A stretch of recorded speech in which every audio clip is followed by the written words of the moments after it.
Interesting. Do you ever think of like if you didn't have this career path, what else you'd be doing with life?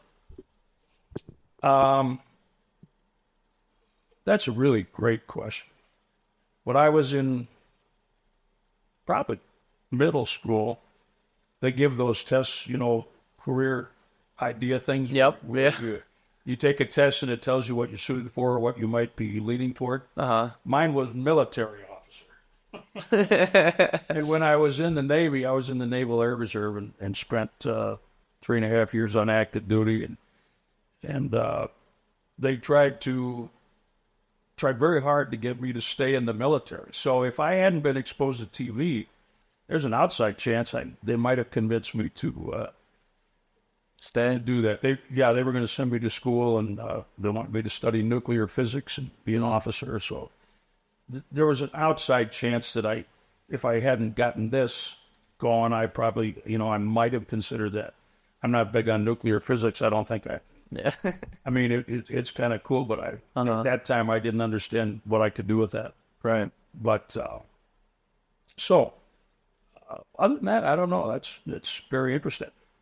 But when you do what we do, then I think you're prepared to do a lot of different things. Like now, I feel I could do any number of things because of my training in the NBA and being around athletes and crowds and people and doing a lot of public speaking.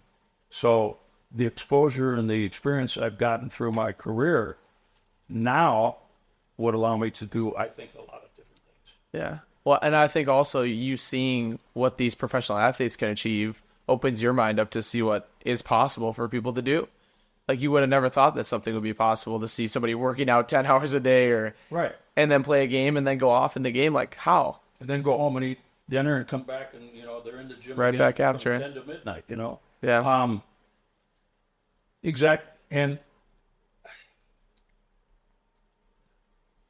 it sounds crazy to say that people could probably do a lot more than most of us do. And I think it's just a lot of times it's two things to me. It's if you find a passion, that drives you. And then you need a lot of luck. If you get lucky like I was and get exposed to something that generates a passion, then you're on your way. And I would hope and wish that for everyone. If they can find a passion, and you kind of have to be open to it. You have to have a mind and an outlook that, I need to find something. I'm open to, I'm just open to what's life going to give me? What's going to be out there? Keep an open mind and an eye on what life is presenting to you. So often we don't see what's around us all the time. We don't see opportunities. For whatever reason, and it could be any number of reasons why we get locked in on something and we don't see other things. So I've been very lucky that way. Very lucky. Well, like you were saying earlier, I don't know if that was in the podcast when you talked about the circle thing. I don't think it was, but maybe somebody else sees something, an opportunity for you that you don't see yourself. And if you ask them, then they bring it up to you. That's very true. And I had that experience relayed to me that I helped someone else recognize something in them that they had not seen in themselves. Interesting. Yeah. I've had that said to me. And you know what? I don't know that there's anything that's happened to me that pleases me more than that. Yeah. I was apparently able to help someone see something, consider it. They took it, went for it, got it. And that's a wonderful thing. We can do that for each other. We really can, if we lift each other up. Right. We don't have to. I didn't know if that person would have an interest, would want to try to do it, but they did. And that's a very cool thing. So I learned that we all can help each other by exposing each other to thoughts. Our friends, everybody. Just talk about things that see. No. Well, that's interesting. Well, was that something you think you could do? No, I never thought about it. Why not? You never know. Yeah. You never know. That's very important to me. That was a great moment in my life when I was told that I helped somebody realize something that they hadn't considered.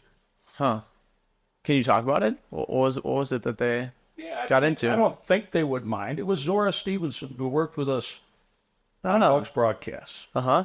And I was going to retire, and we were talking. This was during COVID, and it was right here. We were outside and had lunch sitting out down by the lake, and we were just talking about things. And I said, courtside and sideline reporters have been forced to think horizontally.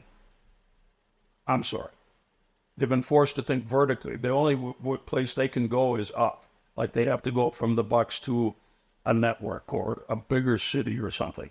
Mm-hmm. Not a lot of opportunity to stay and expand horizontally. And I said, I want people to think horizontally. And I said to her, and I had said this to Katie George too, who was before Zora. I said, why wouldn't you think about my job if I retire? And she went, oh. And then that next year, she practiced on the side when we were doing telecasts. Mm-hmm. Every once in a while, she would shadow telecast a Bucks game, and she became the first woman to do a Bucks game ever. So that was wonderful for me. And I hope she doesn't mind me talking about that. But now she's at NBC covering the Olympics, and she's on. Is she really? Doing Notre Dame football, and she does play-by-play for the New York Liberty. Oh, wow. And she has done play-by-play of a Boston Celtics game. So keep going. Keep going. And that makes me feel great that she's succeeded.